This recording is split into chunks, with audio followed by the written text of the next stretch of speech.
यीशु मसीह के नाम से फिर से एक बार आप सबको जय मसीह की। प्रभु महान और दयालु परमेश्वर है। मेरा उम्मीद है आप सब अच्छे हैं। आइए प्रार्थना के साथ इस सभा को हम शुरू करते हैं। स्वर्गीय पिता, सारे आदर महिमा आपको देते, आपके चरणों में आते, धन्यवाद करते परमेश्वर पिता, आपने हमारे लिए जीवनों को दिया है। प्रभु यीशु मसीह को भेजकर प्रभु यीशु मसीह हमारे पापों के लिए मारा गया, हमारा श्राप का प्रभु यीशु मसीह आपने ऊपर ले लिया, गाड़ा गया और तीसरे दिन जी उठा है। प्रभु आप महान दयालु है। हमारे पापों को आपने अपने ऊपर लेके हमें मुक्ति दिलाई, हमें शांति दिलाई, हमें अनंत जीवन दिया, इसलिए धन्यवाद करते प्रभु। शुरुआत से लेके आखिर तक पवित्र आत्मा जी, प्रभु यीशु मसीह जी, परमपिता परमेश्वर, आप हमें अगुवाई कर। ये मेरा मन की बात नहीं है बल्कि आपकी बात लोगों तक पहुंचे, सच्चाई जाने। धन्यवाद करते आपकी दया करुणा के लिए, प्रभु यीशु के नाम से आमीन। मेरा उम्मीद है आप सब अच्छे हैं और पिछले दिनों में प्रभु ने आशीष दिया कि परमेश्वर का आशीष गारंटी के साथ है। परमेश्वर धोखा नहीं देते। गारंटी क्या है? एफिसियों 1:3 में सारे जो आशीष है, आत्मिक आशीष प्रभु आपको दिया है, उससे हमें खुश होना है। और मेटेरियल आशीष परमेश्वर देता है। परमेश्वर जैसे आप प्रे करेंगे अब प्रभु अपने समय में देते हैं, जैसे जरूरत होता है। आज जो हमारा विषय है, हम दसम अंश के बारे में बात करेंगे। दसम अंश क्या है उसके बारे में बातचीत करेंगे। ताइद क्या है, will go deeper and think, हम उसको सोचेंगे, हम देखेंगे उसके बारे में। परमेश्वर के वचन में क्या लिखा है उसको हम देखेंगे, बाइबल क्या बताती है उसको हम देखेंगे। तो ये हमारा आज विषय है। देखो जी, परमेश्वर का वचन ताइद तो देना है, पर कब, कैसे, किस रीति से देना है उसको हम देखेंगे। जब हम परमेश्वर की वचनों को पढ़ते हैं, प्रभु महान है, दयालु है, सर्वशक्तिमान है। प्रभु आदि में भी सर्वशक्तिमान था, अभी भी सर्वशक्तिमान है, आगे भी परमेश्वर सर्वशक्तिमान रहेगा। तो परमेश्वर बदलता नहीं है, एक जैसा रहता है। केवल परमेश्वर क्या बदलता है, समय समय पे परमेश्वर जो है आपने डिस्पेंसेशनल मतलब व्यवस्था के अनुसार परमेश्वर आपने चीजों को देता है। कुछ चीजें परमेश्वर ने नोआ को दिया, कुछ चीजें आदम को दिया। वो डिपेंड करता है किसको क्या देना है, उसी के आधार पर ये समस्त चीज चलते रहता है। ये सब चलते रहेगा। आज हम अनुग्रह काल में हमें दशमांश देना है या नहीं देना है, बहुत लोगों का सवाल है, बहुत लोगों का मुझे पूछा है इसके बारे में, आप बताइए। तो मैं सोचा कि देखो, प्रभु के लिए तो चाहिए, सेवकाई के लिए तो चाहिए। क्यों चाहिए? ताकि परमेश्वर के घर में सब बने रहे, उस चीजों को हम जानते हैं। प्रियो, ज्यादातर लोग कोट करते हैं मलाकी की पुस्तक में से, तो इसको भी आपको कंसीडर करना है। आइए मेरे साथ निकालिए मलाकी,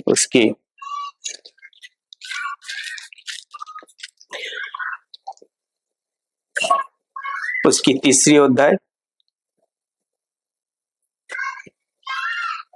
क्योंकि मैं यहोवा बदलता नहीं, इसी कारण है याकूब की संतान तुम नष्ट नहीं हुए। अपने पुरखों के दिन में तुम लोग मेरी विधियों से हटते हटते पाए हो और उनका पालन नहीं करते।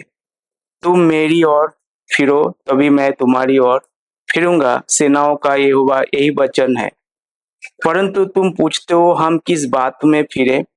क्या मनुष्य परमेश्वर को धोखा दे सकता है?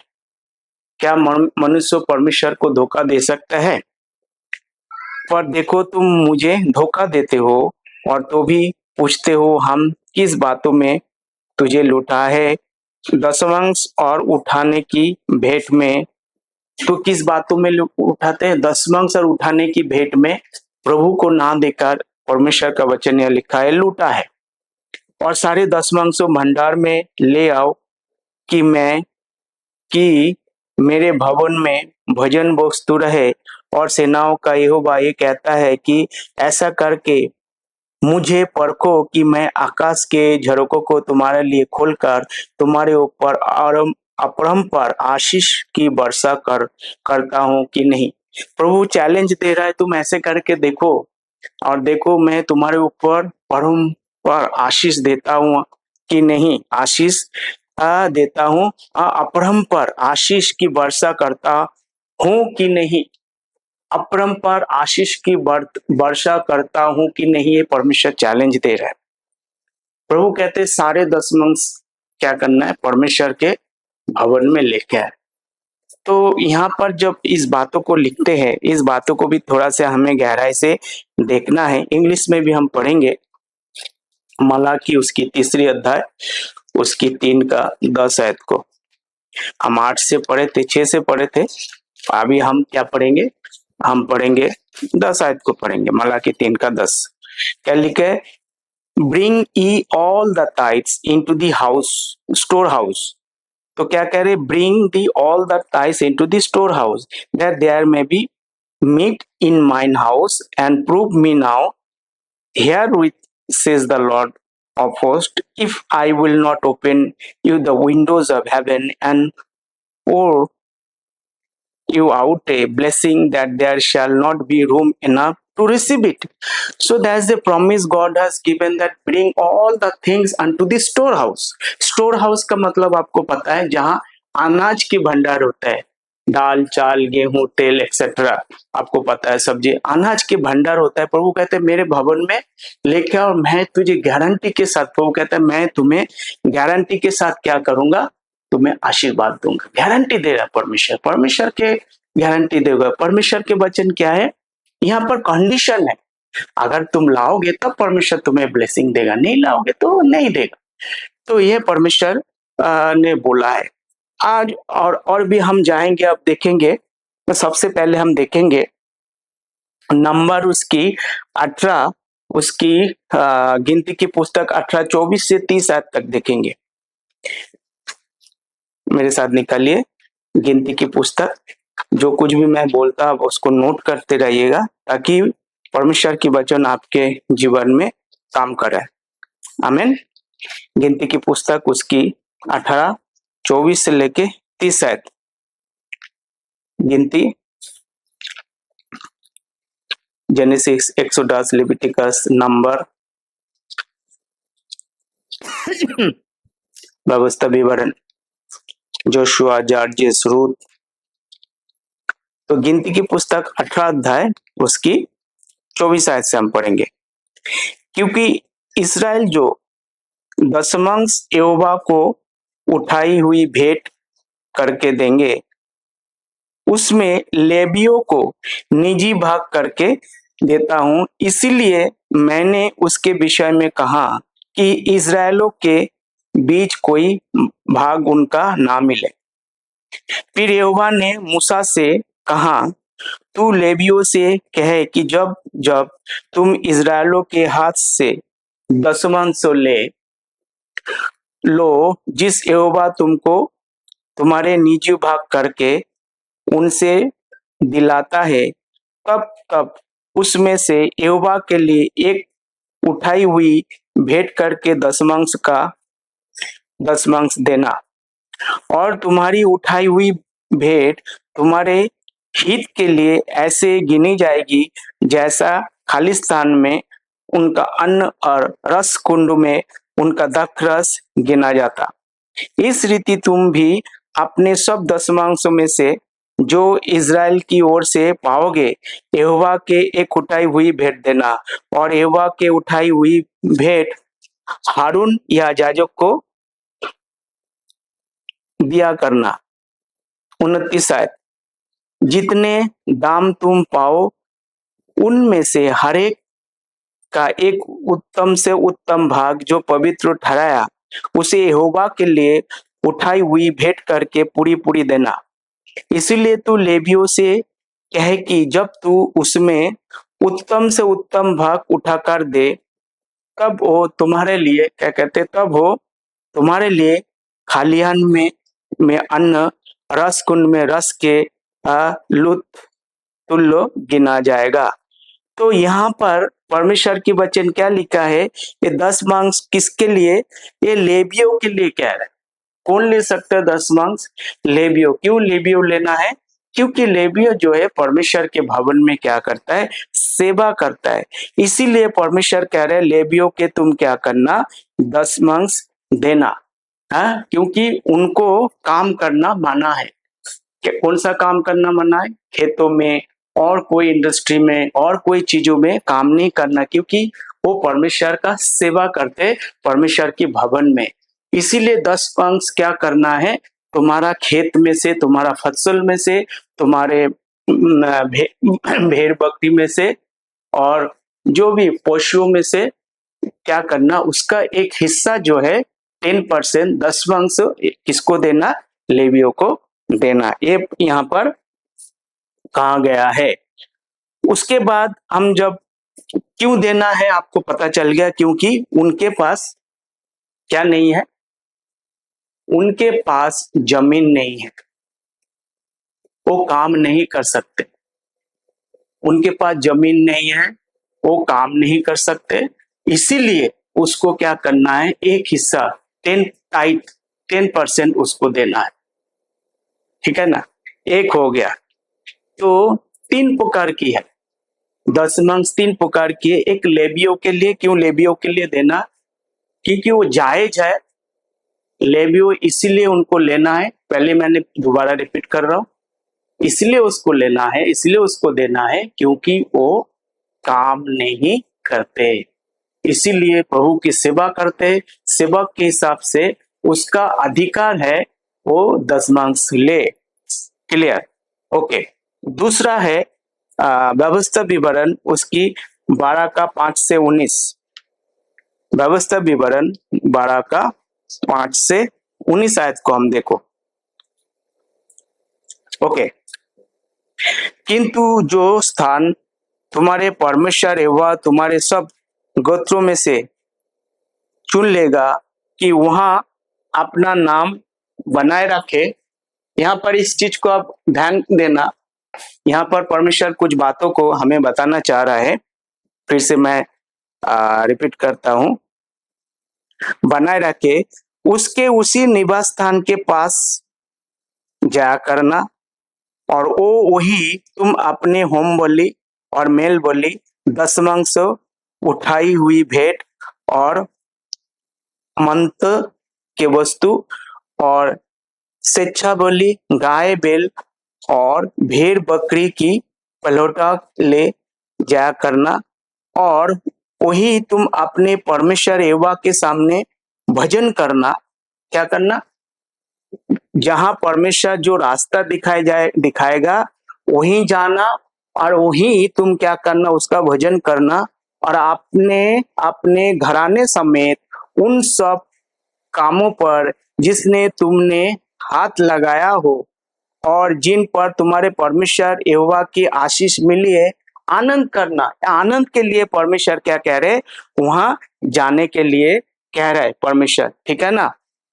और हम आजकल जहां जो काम जिसको भाता है वही करते, ऐसा तुम ना करना। जो विश्राम स्थान तुम्हारा परमेश्वर यहोवा तुम्हारे भाग में देता है वही तुम उस सब तो नहीं पहुंचे, परंतु जब तुम यरदन पार आकर उस देश में जिसके भागी तुम्हारा परमेश्वर यहोवा तुम्हें करता है बस जाओ, और वो तुम्हारे चारों ओर की सब वस्तुओं से तुम विश्राम दे। आगे चलते 11 है। और तुम निडर रहने पाओ, तब जो स्थान तुम्हारे परमेश्वर यहोवा अपने नाम का निवास ठहराने के लिए चुन ली, उसी में तुम अपने होम बलि, मेल बलि, 10वां अंश और उठाई हुई भेंट और मंत्र के सब उत्तम उत्तम वस्तु जो तुम यहोवा के लिए संकल्प करोगे, अर्थात जितनी वस्तुओं की आज्ञा मैं तुमको सुनाता हूँ उन सभी को वहीं ले जाया करना। तो यहाँ पर क्या कह रहे? परमेश्वर एक पर्टिकुलर जगह बता रहा है। कौन बता रहे? परमेश्वर। उसी जगह पे जाके आप तमाम चीजों के साथ उसको खाने के लिए कह रहे हैं। ठीक है ना? उस जगह पे जाना है, वो भी मन के हिसाब से नहीं है, मन की बात नहीं है। यहाँ पर जैसे हम मन की बात करते हैं, परमेश्वर की बात तो करते नहीं है प्रिय। जब जब हम मन की बात करते हैं तो परमेश्वर की बात नहीं होता है, वो मन की बात होता है। यहाँ पर परमेश्वर कह रहे पर्टिकुलर जगह परमेश्वर बताने वाला है, वहीं जाना। 12 है। और वहां तुम अपने अपने बेटे बेटियां और दास दासिया सहित अपने परमेश्वर यहोवा के सामने आनंद करना, और जो लेवियों तुम्हारे फाटकों में रहे वो भी आनंद करे, क्योंकि उसका तुम्हारा संग कोई निजो भाग या अंश ना होगा। लेवियों के लिए वहां पर निजो भाग कोई अंश ना होगा। और सावधान रहना कि तू अपने हम बलि को हरेक स्थान पर जो देखने में आए ना चराए, परंतु जो स्थान तेरे किसी गोत्रों में यहोवा चुन ले वही अपने हम बलि को चराए करना, और जिस जिस काम में आज मैं तुम्हें को सुनाता हूँ उसी को ही करना। 15, परंतु तू अपने सब फाटों के भीतर अपने जी की इच्छा और अपने परमेश्वर यहोवा की दी हुई आशीष के अनुसार पशु मार के खा सकेगा। शुद्ध और अशुद्ध मनुष्य दोनों शुद्ध और अशुद्ध खा सकेगा, शुद्ध और अशुद्ध मनुष्य दोनों खा सकेंगे, जिसकी चिकार और चिकारे और हरिन का मांस, परंतु 16,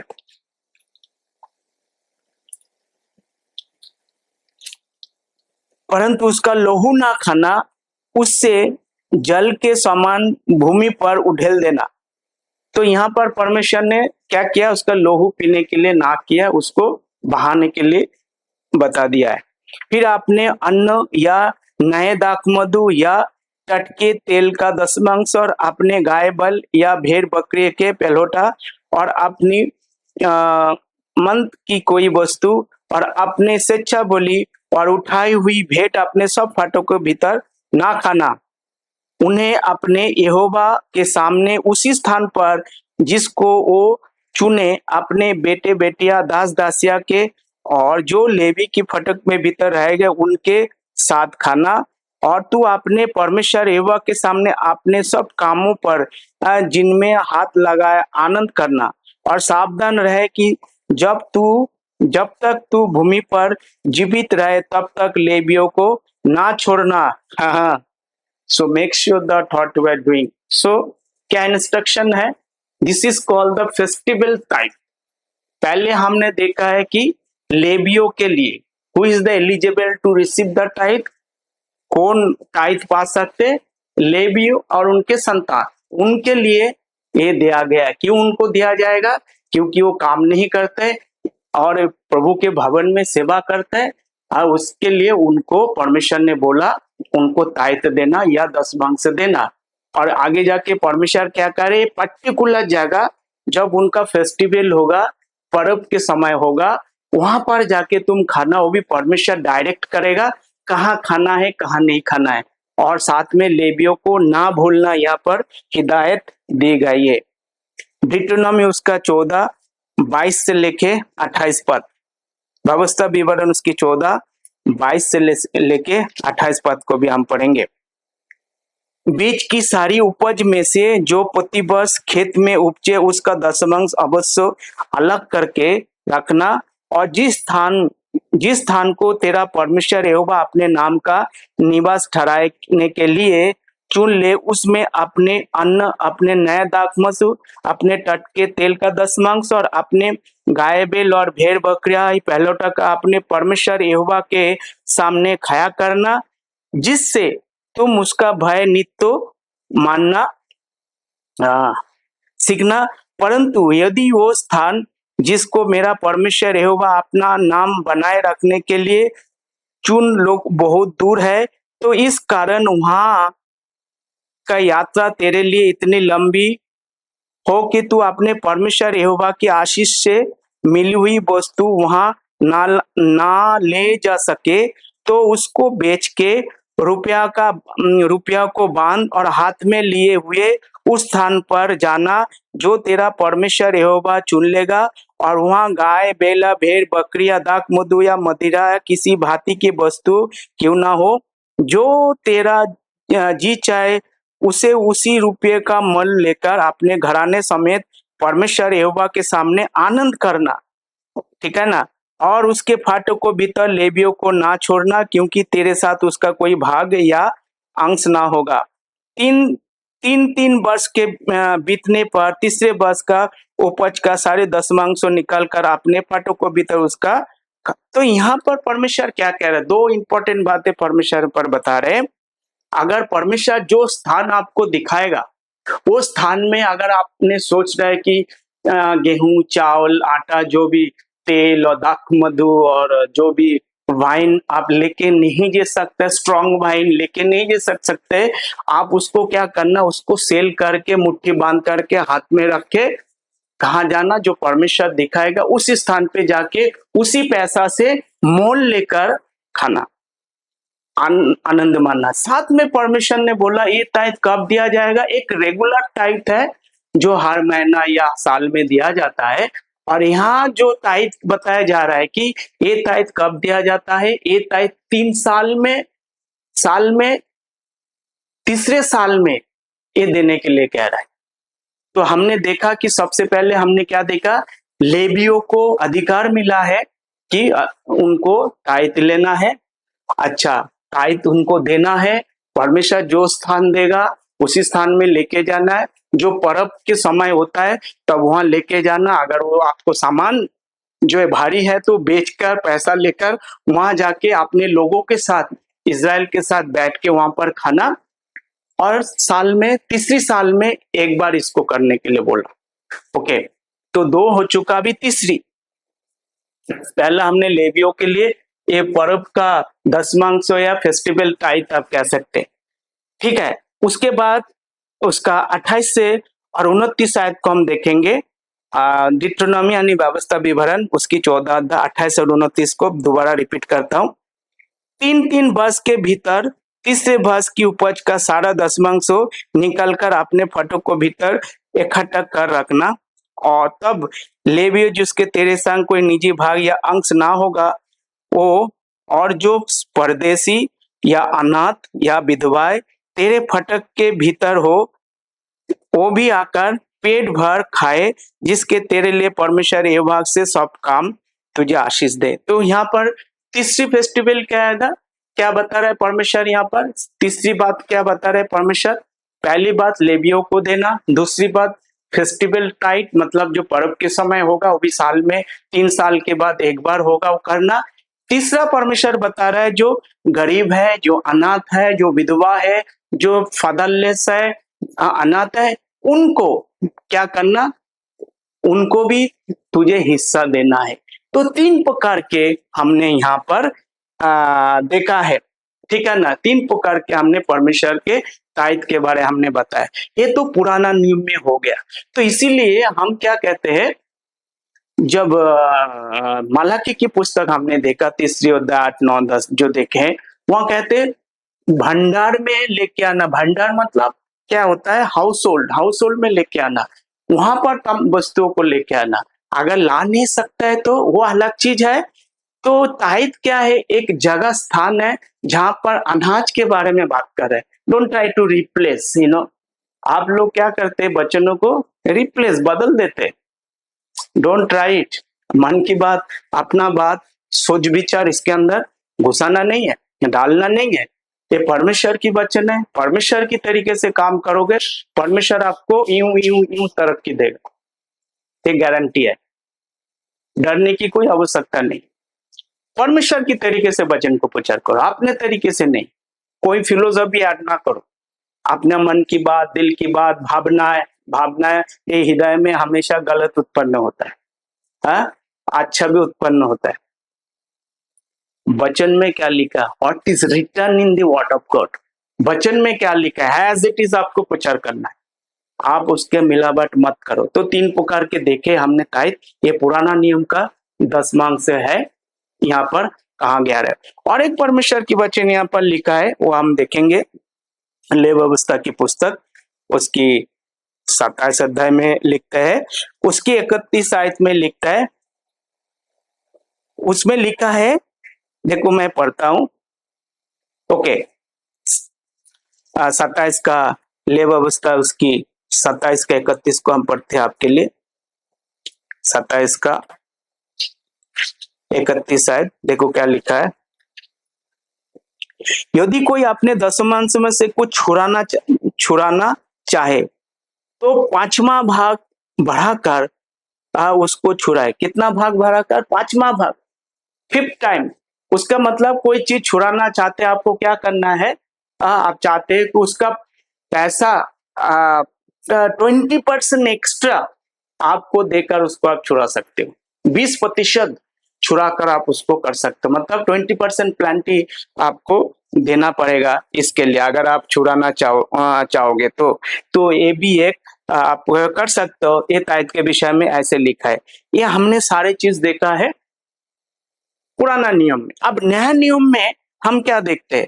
पौलुस की जो 13 पुस्तक है, रोमियो से लेकर फिलेमन, जो now we are under the dispensation of grace, हम अनुग्रह काल में है।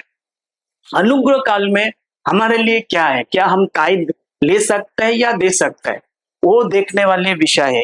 ये जो कुछ भी हमने देखा है, ये हमने देखा है पुराना नियम में परमेश्वर ने एक कानून ठहराया, लेवियों को ताइद देना है, दसमांश देना है। और उसके बाद हमने देखा है कि जो आप जो फेस्टिवल पर्व की जो त्योहार की समय होता है, आप उसको क्या करना है? ताइद देना है। साल में 3 साल के बाद एक बार दूर, वो भी परमेश्वर पर्टिकुलर जगह बताए वहां करना। तीसरा हमने देखा है जो गरीब है, अनाथ है, उनको भी परमेश्वर, जो विधवा है और परदेसी है, उनको भी क्या करना है? उनको तुम्हें ताइद देना है, मतलब उनके साथ तुम्हें भोजन वस्तु रखना है, वो खाना पीना है। अब देखते हैं नया नियम में हम क्या देखते हैं। तो सबसे पहले हम देखेंगे नया नियम में पहला कुरिन्थियों की पुस्तक उसकी 16 का 1 आयत, 16 का 1 आयत को हम देखेंगे। पहला कुरिन्थियों की पुस्तक 16 का देखेंगे क्या कहते हैं परमेश्वर की वचन में। 16 का 1, तब उस चंदे के विषय में जो पवित्र लोगों के लिए किया जाता है, जैसे आज्ञा मैंने गलातियों की कलीसियाओं को दी, ऐसे ही तुम भी करो। सप्ताह के पहले दिन तुम में से हरेक अपने अपनी आमदनी के अनुसार कुछ अपने पास रख छोड़ो करे, कि मेरे आने पर चंदा ना करना पड़े, और जब मैं आऊंगा तो जिन्हें तुम्हें चाहते हो उन्हें मैं चिट्ठियां देकर भेज दूंगा कि तुम्हारे दान जेरूसलम पहुंचा दे। यदि मेरा भी आना उचित हुआ तो मैं भी आऊंगा। तो यहाँ पर परमेश्वर का वचन क्या कहता है? यहाँ पर कोई जबरदस्ती नहीं, कोई कानून नहीं, कोई रूल्स नहीं है। जैसे तुम्हारा मन में होता है, तुम चंदा इकट्ठा करके थोड़ा से बचा के रखो। पौलुस कहता है मैं किसी को भेजूंगा, उसके हाथ में दे देना, हो सके मैं भी आ सकता हूँ। यहाँ पर पौलुस इस बात को बता रहे। पौलुस को छूना है कौन? हम कोई पौलुस की आराधना नहीं करता है। Don't misunderstood. मूसा को कौन चुना? परमेश्वर ने। पौलुस को कौन चुना? प्रभु यीशु मसीह ने। जैसे परमेश्वर ने मूसा को चुना, ऐसे पौलुस को चुना है। पौलुस क्या कहता है? मैं अन्य जातियों के लिए क्या हूं? प्रेरित हूं। रोमियो की 11 का 13 में कहते हैं मैं अन्य जाति के लिए प्रेरित हूं। तो परमेश्वर, जो पौलुस बोलता है वो भी परमेश्वर की वचन है। परमेश्वर ने चुनकर पौलुस को अन्य जातियों के लिए क्या प्रेरित ठहरा, वो हमारे लिए प्रेरित है। और पौलुस हमें बोलता है तुम कौन हो? हम परमेश्वर के एम्बेसडर, मतलब कौन है? हम प्रभु के एम्बेसडर है, राजपद अधिकारी नहीं, एम्बेसडर। एम्बेसडर का काम है एक दूसरे के बीच में क्या करना है? एक प्रेम भाव उत्पन्न करना, ताकि एक दूसरे की बातों को वहां पहुंचाना। प्रभु यीशु मसीह के एम्बेसडर पौलुस कहता है, प्रभु के वचन को वहां तक पहुंचाना। प्रभु यीशु मसीह क्या हुआ? मारा गया, गाड़ा गया, तीसरे दिन जी उठा। तो हम क्या है? राजदूत है। किसकी राजदूत है? परमेश्वर की राजदूत है। That is your status. You must understand who you are. You are the ambassador of Christ and you need to preach the gospel. उनको सुसमाचार सुनना है। तो पौलुस वही बात कर रहे हैं। डोंट मिसअंडरस्टूड कि हम पौलुस की आराधना करते हैं। लोगों के मन में, जहन में और शैतान की काम में ऐसे बातों को क्या करता है? स्प्रेड करते हैं, फैलाते हैं। Make sure that what you are doing according to that you are going to receive it. मैं साल्वेशन के बारे में बात नहीं कर रहा हूं यहाँ पर। जैसे तुम गलत काम करोगे ऐसे तुम्हारे साथ होगा। इस धरती में जिसी के साथ भी करोगे, चालाकी के साथ, जो भी तुम काम करते हो ना, चाहे तुम ऑफिस में हो, दफ्तर में हो, समाज में हो, चाहे कहीं पर भी हो। यू आर ट्राइंग, आपको लगता है क्या मैंने बहुत बढ़िया काम किया है? नहीं, जैसे तुम करोगे ऐसे तुम्हारे साथ होगा, इस धरती में होगा। मैं साल्वेशन की बात नहीं कर रहा, जैसे करोगे ऐसे होगा। वार्निंग देता है। एक मैसेज मैंने सुबह भेजा था कलीसियों की पत्री, उसकी तीसरी अध्याय में से बोलते, जो तुम उनके साथ गलत करोगे तुम्हारे साथ ऐसे ही होगा। तो बी मेक श्योर दैट कि तुम इस तरह की काम ना करो। तुम परमेश्वर के सामने अपना जीवन कैसे बिताओ, ये चीजों को तुम ध्यान रखना प्रियो। ये चीजों को ध्यान रखने से परमेश्वर तुम्हें क्या करेंगे? आशीर्वाद देंगे, परमेश्वर आगे बढ़ाएंगे। कलीसिया उसकी 3:25 में देखो क्या लिखा है। कलीसिया 3, क्योंकि जो बुरा करता है और अपनी बुराई का फल पाएगा, वहां किसी की पक्षपात नहीं। जो बुरा करता है उसका क्या होगा? प्रतिफल वो पाएगा। कलीसिया 3:25। चालाकी से तुम किसी को कुछ भी कर सकते हो, परमेश्वर के सामने टिकेगा नहीं, नहीं टिकेगा। You will going to fall because you have done. आपने किया, उसका प्रतिफल आपको मिलेगा, लिखा हुआ है परमेश्वर के वचन में। इसीलिए किसी को तुच्छ ना समझना। कमजोर हो सकता है, आपके तरह एडुकेटेड नहीं हो सकते हैं, गरीब अनपढ़ हो सकता है, मजबूरी हो सकता है, वो चालाक हो सकता है, पर आप उनके साथ कभी भी जाति नहीं करना। ये प्रभु की ओर से चेतावनी है। एनीहाउ, तो कलीसिया में कैसे है इकट्ठा करने के लिए बोला। अब हम देखेंगे दूसरा कोरिन्थियों के पुस्तक उसकी 9 अध्याय उसकी 7 आयत को हम देखेंगे। दूसरा कोरिन्थियों के पुस्तक उसकी 9 अध्याय उसकी 7 आयत को हम देखेंगे। यहाँ पर क्या लिखा है हम देखते हैं। दूसरा कोरिन्थियों की पुस्तक उसकी 9 अध्याय। प्रियो, आप सावधान रहे ना, कभी भी आप इस तमाम चीजों के बारे में आप विस्तार से सोचना, आप कर क्या रहे, कर रहे। अगर आपने किया है, परमेश्वर माफ करने वाला परमेश्वर है, दोबारा रिपीट नहीं करना उसको किसी के साथ भी। नहीं तो ये परमेश्वर की ओर से चेतावनी है। दूसरा कोरिन्थियों से उसकी 9:7 आयत में देखो क्या लिखा है।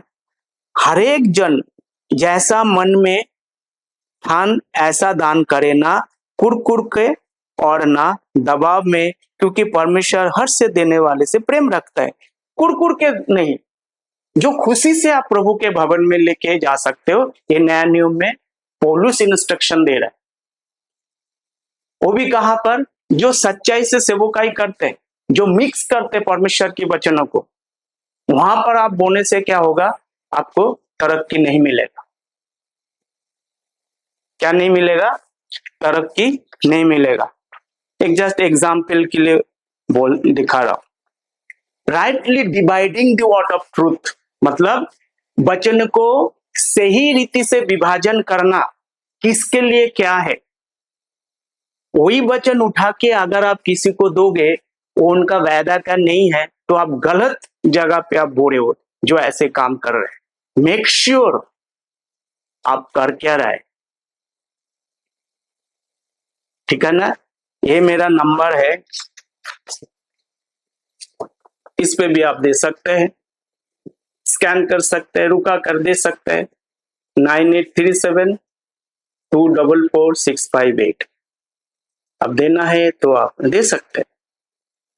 जहां आप बोओगे वहां आप क्या करोगे? काटोगे। समझ में आ रहा है? सही जगह पे बोने से आप सही काटोगे, गलत जगह से बोने से आपको कुछ काटनी नहीं मिलेगा, ये भी गारंटी है। क्या लिखता है ध्यान से सुनना। कुरकुर कर नहीं, जैसे मन में, आपका मन में है, यहां मन की बात पौलुस कहता है। आपके मन में जो है वो आप दे सकते हैं, कोई दबाव नहीं है, खुशी से जो भी दे सकते हैं। हाँ, आपको ज्यादा ब्लेसिंग चाहिए तो आपको क्या करना है? 6 आयत को देखो क्या कहते हैं। परंतु बात यह है, जो थोड़ा बोता वो थोड़ा काटता भी, और जो बहुत बोता है वो बहुत काटेगा। समझ में आ रहा है आपको? आप 10 रुपया का बोओगे तो 10 रुपया 100 रुपया कब बोओगे? 100 रुपया बहुत बोओगे तो बहुत पाओगे। ये परमेश्वर की ओर से मेटेरियल ब्लेसिंग परमेश्वर ने आपको दिया है। It is not tight. खुशी से आपको प्रभु को चढ़ाना है। पुराना नियम में टाइट मैंडेटरी है, आप ऑप्शन नहीं है आपके पास, यहां पर आपको देना ही पड़ेगा। हाँ, 70,049 पैसा ऐसे गिन के मत देना। देना है तो 70,049 का कोई इस तरह की नहीं, टाइट गिन के इतना देना है, नहीं। वो भी कहा, जो rightly dividing the word of truth, जो वचन को सही रीति से विभाजन करते हैं उसको देगा। सारे ताइथ मैं नहीं ले सकता। अगर मैं ताइथ दूंगा मैं श्रापित हूं, प्रभु के वचन में लिखा हुआ है। अगर मैं किसी से ताइथ मांगता हूं मैं श्रापित हूं, क्योंकि मैं किसके अधीन में नहीं हूं, हम कानून के अधीन में नहीं हूं। मैं क्यों ऐसा बोल रहा हूं आप लोगों को? देखो क्या लिखा है इब्रानियों की पुस्तक। आप बोलोगे इब्रानियों की पुस्तक तो नया नियम में है। आप सही कह रहे हैं, नया नियम में, पर ये भविष्यवाणी की पुस्तक में जब कलीसिया उठा लिया जाएगा ये लागू होने वाला है। नाउ इट इज होल्ड, ये रुके हुए हैं, ये रुके हुए हैं प्रियो। देखो क्या लिखता है 7 का 5 आयत से, देखो इब्रानियों की 7 अध्याय उसकी 5 आयत से, लेवी की संतान में से जो याजक का पद पाते हैं उन्हें आज्ञा मिली है कि लोग अर्थात अपने भाइयों से, चाहे वो अब्राहम ही की देह से क्यों ना हो, जन्मे हैं, व्यवस्था के अनुसार 10वां अंश ले। कौन ले सकता है? लेवी की संतानों के लिए परमेश्वर ने बोला है। मैं लेवी की संतान नहीं हूं प्रियो, मैं अन्य जाति विश्वासी हूं, मसीह हूं, क्रिश्चियन हूं। There is a particular things, specific things. You must understand the word of God. आपको वचनों को समझने की आवश्यकता है। आप सचमुच ताइथ मांगते हैं, आज के बाद नहीं मांगना, वो कानून के हिसाब से उसको देना है। ये भविष्यवाणी की पुस्तक है, इब्रानी की पुस्तक, इब्रानी से लेकर प्रकाशित वाक्य, ये भविष्य में होने वाला है। If you are not rightly dividing the word of truth, you are wrongly dividing the word of truth, you are not blessed. आशीष नहीं पाए हुए। एनीहाउ, फिर से एक बार बोलना चाहता हूं, सही जगह पे आप बोओगे, जो वचन को सही रीति से प्रचार करते हैं और आपको दिखाता है, खोल खोल के प्रूफ देते हैं, एविडेंस देते हैं किसके लिए क्या है। आज सब कोई ले सकता है, पर लोग ले रहे हैं क्योंकि वो परमेश्वर के वचन वो मानते नहीं। उनके ऊपर है, वो आशीष पाना चाहते हैं या श्राप लेना चाहते हैं। गलतियों की पत्री उसका 1 का 8 यहाँ पर क्लियर लिखा हुआ है प्रियो, हल्का में मत लेना परमेश्वर के वचनों को। ये प्रभु का वचन है, प्रभु आपके जीवन में काम करता है। गलतियों की 1 का 8 में लिखा है, देखो, परंतु यदि हम या स्वर्ग से कोई दूत भी उस सुसमाचार को छोड़कर हमने तुमको सुनाया और कोई और सुसमाचार तुम्हें सुनाता है, श्रापित हो। एक ही सुसमाचार थोड़ी है, बाइबल में बहुत सुसमाचार है। पौलुस को स्पेसिफिक सुसमाचार दे गया है जिससे आपका उद्धार होता है। पहला ग्रंथों की पुस्तक उसकी 15 का 1 से लेकर 4, खास करके 3 और 4। प्रभु यीशु मसीह हमारे पापों के लिए मारा गया, वो श्रापों को अपने ऊपर ले लिया, वो कब्र प्राप्त हुआ, गाड़ा गया, दफनाया गया, तीसरे दिन वो जी उठा। ये विश्वास करना है। जिस पे आप विश्वास करने से क्या होता है, पवित्र आत्मा सील करते हैं। आप किसी का ताकत नहीं है, पवित्र आत्मा आपसे ले ले, कोई नहीं। One save always save. उसका मतलब नहीं आपको लाइसेंस मिल गया है कि आप पाप करते रहे, आप करो, किंतु अंजाम उसका बुरा है। इस धरती में आपको ब्लेसिंग नहीं, करना भी नहीं चाहिए आपको। रोमियो उसकी 6 का 14 में क्या कहते हैं, देखो रोमियो उसकी 6 का 14। तो वचनों को समझने की कोशिश करो प्रियो। आप देखते भी है, मेरा विश्वास है वीडियो को समझते भी होंगे। नहीं समझते सवाल पूछ सकते हैं। अब तुम पर पाप की प्रभुता ना होगी, क्योंकि तुम व्यवस्था के अधीन नहीं वरन अनुग्रह के अधीन में हो। व्यवस्था के अधीन लेवियों को आज्ञा मिली है, कमांड मिली है, वो तायत ले सकता है। हम व्यवस्था के अधीन में नहीं, अनुग्रह के अधीन में है, इसीलिए हम तायत मांग नहीं सकते आपसे। परंतु आप जो जितना बोएगा वो उतना काटेगा। फिलिपियो उसकी 4:6 में देखो क्या लिखा है। फिलिपियो उसकी 4:6। प्रियो, अब समझने की कोशिश करो, अब समझेंगे, परमेश्वर आपको आशीष देगा, परमेश्वर आपको आगे बढ़ाएंगे। चालाकी नहीं करना। किसी की बात की चिंता मत करो, परंतु हर एक बात तुम्हारे निवेदन अर्थात और विनती के द्वारा धन्यवाद के साथ परमेश्वर के सम्मुख उपस्थित किया जाए। तब परमेश्वर की शांति जो सारी समझ से परे है, तुम्हारे हृदय और तुम्हारे विचारों में मसीह यीशु में सुरक्षित रहेगी। ये गारंटी दे रहा है परमेश्वर। कोई बातों की चिंता मत करो, प्रभु के सामने लेके आओ, विनती प्रार्थना धन्यवाद के साथ चढ़ाओ। प्रभु अपने समय पे काम करेगा, मेरे समय पे नहीं। मेरे समय पे ब्लेसिंग नहीं है, अभी चाहिए, इसी वक्त चाहिए, ऐसा नहीं होता है। गुरु कर भी सकता है, पर वो प्रभु करता है। हम हमारा काम है हमारे विनती प्रार्थना को प्रभु के सामने लेके आना। प्रभु चाहे तो करेगा, नहीं चाहे तो भी कोई बात नहीं। अपने समय पे करेगा, नहीं कर सकते, नहीं भी कर सकते, कोई गारंटी नहीं है। क्या कहता है देखो, इफिसियों 1:3, हमारे प्रभु यीशु मसीह के परमेश्वर और पिता का धन्यवाद हो कि उसने हमें मसीह में स्वर्गीय स्थानों में से सब प्रकार की आत्मिक आशीष दी है। बहुत सारे किताबों में आत्मिक शब्दों को आशीष दी है। प्रियो, आप समझ लो, इसीलिए किंग जेम्स वर्जन को पढ़ना। एक शब्दों को हटा दिया तो क्या होगा? आशीष दिए, सब प्रकार की आशीष दिए। सब प्रकार की कौन सा आशीष दिए? आत्मिक आशीष दिए। ये आत्मिक आपने हटा दी, सब प्रकार के आशीष, लोग खुश होता है। God has blessed us with all the spiritual blessing from heavenly places right now. परमेश्वर ने आत्मिक आशीष दी है। मेटेरियल फिजिकल ब्लेसिंग कब मिलेगा? जैसे आप बोओगे ऐसे काटोगे। कितना बोना चाहते हो, वो भी कंडीशन क्या है? जो वचनों को सही रीति से प्रचार करते।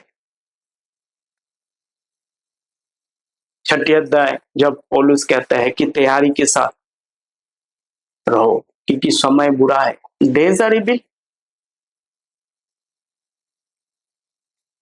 डेज आर इविल, समय बुरा है। अवसर को बहुमूल्य समझो। You got the best opportunity. My dear brothers and sister, आपसे रिक्वेस्ट है, वचनों की समझने की कोशिश करो।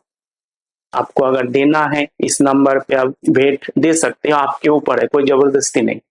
9837244658, इसमें आप अपने भेंट को दे सकते। प्रभु आपको आशीष दे। स्वर्गीय पिता, धन्यवाद करते, सारे आदर महिमा आपको देते। गेट मिनिस्टर को आशीष दे, थॉमस जॉर्ज जी को आशीष दे, हमारे तमाम भाई बहन को आशीष दे, हमारा देश को आशीष दे। प्रभु अनुग्रह कर, कृपा कर, हर जरूरतों को पूरा कर। आपकी शांति हमारे देश में बने रहे, हर एक के जीवन में बने रहे। धन्यवाद करते परमेश्वर पिता, प्रभु यीशु के नाम से, आमीन। God bless you, take care.